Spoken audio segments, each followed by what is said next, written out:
नमस्कार दोस्तों, मैं कमल नयन आप सभी का पुनः स्वागत करता हूं। मैं अभी औरंगाबाद में हूं। औरंगाबाद से 10-15 किलोमीटर दूर यानी 15 किलोमीटर के आसपास ये अपने दौलताबाद का फोर्ट है। और दौलताबाद के फोर्ट के बारे में आइए हम कुछ विशेषताओं को देखते हैं। देखिए, दौलताबाद फोर्ट में इंटर करते ही सबसे पहले किस तरीके से ये जो प्राचीरें हैं वो दिखाई देती है। ये अपने आप में विशेष किला है। कहा जाता है कि इसका जो निर्माण है वो 11वीं शताब्दी में देवगिरी के राजाओं ने यानी कि यादव शासकों ने इसका करवाया था निर्माण, और ये लगभग 1296 ईस्वी के आसपास ये पूरा हुआ था। कहा जाता है उसके बाद ये किला तमाम जो मुगल शासक रहे उनके अधीन भी रहा। औरंगजेब वगैरह ने भी यहाँ से उधर गोलकुंडा वगैरह पे आक्रमण किया। तो इस तरीके से अपने आप में बहुत ही विशेष किला है। आइए सबसे पहले इस किला का वो जो हम देखते हैं कि उधर से एंट्री लेते ही अगर देखते हैं तो सबसे पहले देखिए कि ये तोपों का कलेक्शन लगा हुआ है। उस समय जो तमाम जो तोप हुआ करता था उसका कलेक्शन लगा हुआ है किला में। तो अपने आप में इस बहुत ही मतलब कह सकते हैं कि शानदार है। एक किला जाना जाता था अपने इनविंसिबल नेचर के लिए, because it was very invincible in nature. कहा जाता है कि अजय दुर्ग था।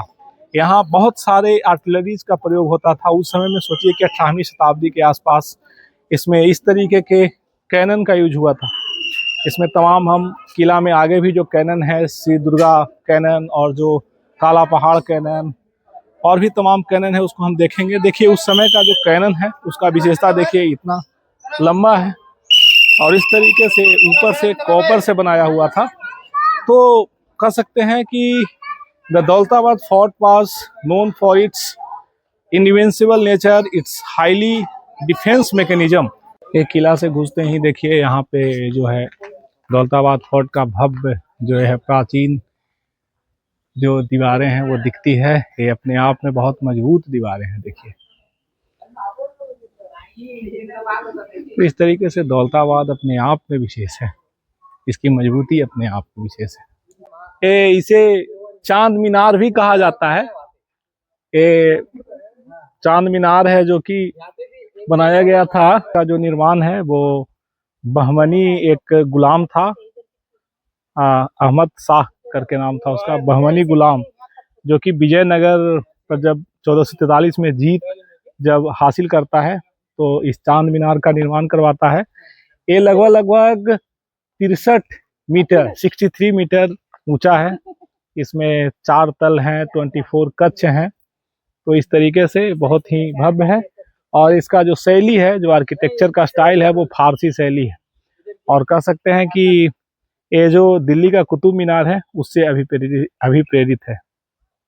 तो ये तो हमने चांद मीनार के बारे में देखा। अब चांद मीनार के जस्ट बगल में एक ओपन गैलरी है जिसमें कि बहुत सारे तोपें हैं जो रखी हुई है।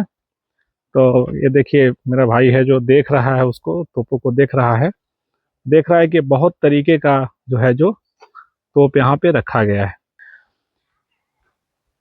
ये जो है जो एक ओपन एयर कैनन गैलरी है जो कि भारत माता मंदिर के जस्ट पीछे बनाया गया है। इसमें लगभग 53 अलग अलग तरीके के जो कैनन जो यूज किए जाते थे वो दिखाया गया है। इसमें जो तमाम उस समय का जो एक कह सकते हैं कि जो फोर्ट का इनविंसिबल डिफेंस सिस्टम था, आर्किटेक्चर था, उसको रिप्रेजेंट करता है। देखिए उस समय का कितना बढ़िया तोप जो समय के साथ डेवलप हुआ है। इस पे कुछ इंस्क्रिप्शन भी है, देखिए इस तरीके से खुदा हुआ कुछ उर्दू में। तो इस तरीके से बहुत बढ़िया हर तरीके का तोप यहाँ पे आपको देखने को मिल जाएगा। तो ये जगह मुझे बहुत विशेष लगा। अब आगे बढ़ते हैं। किला के अगली कड़ी में हम देखते हैं चीनी महल के बारे में, जो सामने नीले पीले पत्थरों का जो यूज करके बना हुआ है। महल के बारे में हम देखते हैं। यह एक 2 मंजिला इमारत था जिसका निर्माण नीला, आसमानी और पीले चमकीले पत्थरों वगैरह को, टाइल्स को किया गया था मिला के। इस विशेषता के कारण ही संभवतः इसे चीनी महल भी कहा गया था। इसका भीतरी भाग जो था वो सादा था, 2 कक्षों में बटा हुआ था। कहते हैं कि जो औरंगजेब था उसने गोलकुंडा पर जब विजय किया तो वहां के जो अंतिम कुतुबशाही शासक थे अब्दुल हसन तानाशाह, उसको हराया। और हराने के बाद लगभग 1687 से लगभग 1700 ईस्वी तक उसको क्या किया, यहाँ पे कैद करके रखा जब तक उसकी मृत्यु नहीं हो गई थी। तो इस तरीके से ये कहा गया कि एक रॉयल इम्प्रिजनमेंट के लिए इसका यूज हुआ था। मतलब जो जो जो शासक थे उनके इम्प्रिजमेंट के लिए उनको यहाँ पे कैद करके रखा जाता था। इसका काफी दिन तक उसके बाद भी यूज हुआ था। तो इसीलिए इस किला का एक प्रासंगिक हिस्सा है। तो अब हम इस किले के एक अलग जो एक पार्ट में एक रखा हुआ है, मेंधा तोप के नाम से जाना जाता है, उसको देखते हैं। देखिए इस तरीके से एक सीढ़ी बना हुआ है, उस पे हम लोग चल के देखते हैं कि मेंधा तोप क्या है। तो देखिए इस तरीके से उस समय का जो है एक मेंधा तोप बहुत ही फेमस तोप था, जो देखिए लगभग 5.5 मीटर लंबा है। अपने आप में बहुत ही भव्य प्रतीत होता है। इस पे एक इंस्क्रिप्शन लिखा गया है, इसमें अकबर का नाम, इसमें औरंगजेब का नाम है इंस्क्रिप्शन में, उनका पूरे टाइटल के साथ। और ये जो तोप है अभी भी चमचमाती हुई प्रतीत होती है। इसमें जो तोप है बनाने वाला का भी नाम है, ये लिखा है। उसके अलावा इस तोप की विशेषता थी कि इसमें मेंधा या भेड़ के आकार का इसका जो भाग है जो बना हुआ है पिछला हिस्सा, इसीलिए इसे मेंधा तोप भी कहा जाता है। तो एक किले में एक बहुत ही इम्पोर्टेंट डिफेंस का काम करता था। तो दोस्तों देखिए इस तरीके से ये जो मेंधा तोप जो रखा हुआ है, ये पानीपत के जो लड़ाई हुआ था उसमें भी इसका यूज हुआ था। पानीपत के प्रथम लड़ाई में भी इसका यूज हुआ था। यहाँ से देखिए ये जो मीनार जो पहले भी वीडियो में बात कर चुके हैं वो भी दिखाई दे रहा है। यहाँ से जो चीनी महल है ये भी दिखाई दे रहा है। तो इस तरीके से देखिए कि ये जो किला था, अभी किला तो सबसे ऊपर जो टॉप मोस्ट है वहाँ पे है, वहाँ भी जाएंगे हम लोग, देखते हैं। बाकी ये देखिए किस तरीके से प्राचीन किला का अभी भी अवशेष है, और इसकी मजबूती आज भी बयां करती है कि ये कितना मजबूत हुआ करता था। और देखिए चारों तरफ पहाड़ियों से घिरा हुआ है। अभी हम जाएंगे इसके अगले हिस्से में।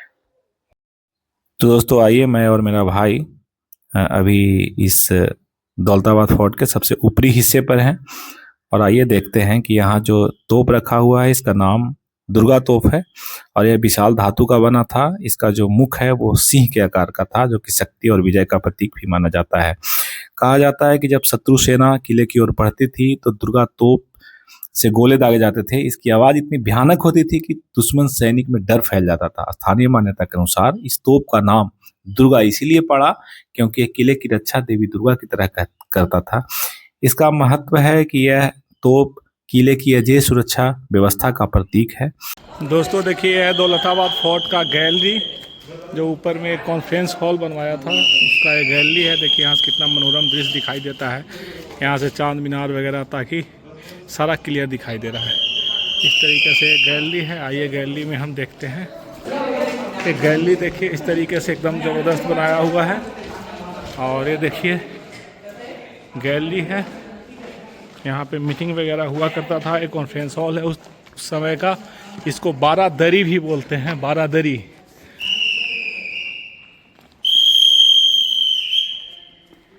गार्ड साहब बेहतरीन सीटी मार रहे हैं, जाने का समय हो गया है। तो मुग़ल आर्किटेक्चर का एक बहुत ही बेहतरीन नमूना है जो कि हम देख रहे हैं इसमें। देखिए यहाँ से फोर्ट कितना खूबसूरत लगता है, यहाँ से कितना ऊंचा है।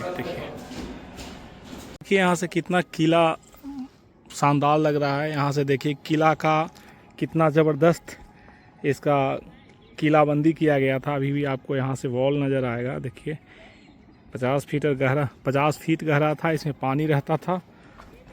और इस तरीके से बहुत ही कह सकते हैं कि इसका सुरक्षा व्यवस्था बहुत ही ज़बरदस्त था दोस्तों।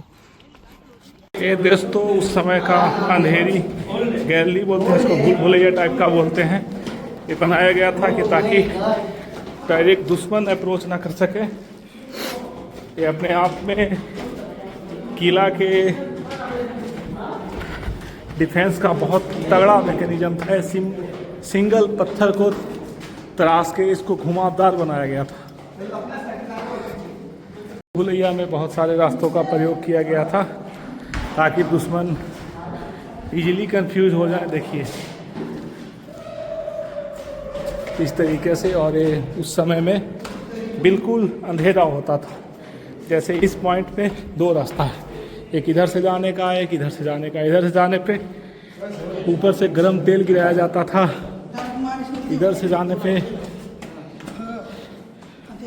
यानी दुश्मन इस तरीके से कंफ्यूज हो जाता था। दोस्तों ये उस समय का अंधेरी, इसको बोला जाता है अंधेरी मार्ग, जिसको बोला जाता है। यह दुर्ग के ऊपर तक पहुंचने का एकमात्र मार्ग था। युद्ध के काल में यह घुमावदार सुरंग शत्रु से बचने का एक असाधारण तरीका था। इसमें इस तरीके से मार्ग बनाया गया था अंदर में, ताकि अंधेरा रहे और बहुत ही कंफ्यूजिंग वे में रहता था। जैसे अगर यहाँ से एंटर करते ही, जैसे पहले नहीं था, 1952 में खोला गया था। यहाँ से अगर एक सैनिक आता तो इसके थ्रू आके एक ही लोग निकल सकता था। तो यहाँ पे सैनिक तैनात होता था, वो क्या करता था, उसका गर्दन काट देता था और यहाँ से उसका गर्दन को सीधे वहाँ से खाई में मगरमच्छ को फिट कर दिया जाता था।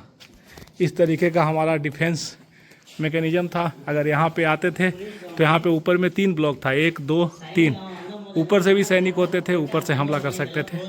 और अंदर का मैंने विवरण बताया ही। तो ये बहुत ही तगड़ा डिफेंस मैकेनिज्म था। दोस्तों उस समय का डिफेंस मैकेनिज्म एक खाई था। यहाँ पे ये जो है लोहा का पुल बनाया जाता था, बिना सैनिक के इजाज़त के उस पार से उस पार नहीं जा सकते थे। और एक गड्ढा खाई था, देखिए 50 फीट लगभग गड्ढा था। इसमें चारों तरफ खाई था किला के, और इसमें मगरमच्छ वगैरह रहते थे। अगर शत्रु जाने का प्रयास किए तो नीचे गिरते थे और उसको मगरमच्छ खा जाता था। ये जो हम गेट देख रहे हैं, ये सीधा वो देखिए, वो पीछे में वो जो मीनार है, चांद मीनार, उसके बारे में हम बता चुके हैं। उसके जस्ट सामने इसको बोलते हैं काला कोट। ये जो है तीसरा डिफेंस सिस्टम था। और इसके अंदर उस समय का जो शासक था, अहमदनगर का जो मेन शासक थे, तो उस समय का जो किला था इसके अंदर बनाया गया है। और एक काफ़ी सुनिश्चित तरीका से इसमें डिफेंस सिस्टम को काफ़ी अच्छा तरीके से सुनिश्चित किया गया है। तो ये मतलब थर्ड लाइन ऑफ डिफेंस इसको बोल सकते हैं। 1 लाइन 2 लाइन, 1 लाइन जो ग्राउंड पे था, दूसरा स्टार्टिंग में, और तीसरा लाइन है। और इसमें जैसे तोप वगैरह का व्यवस्था था। इस तरीके से किला बहुत ही जबरदस्त सुरक्षा सिस्टम का एग्जाम्पल। देखिए दौलताबाद किला का व्यू। ये सामने जो है भारत माता मंदिर है। ये सामने देखिए चांद मीनार, वो बिल्कुल सामने जो दिखाया था डिफेंस ऑफ दिस फोर्ट।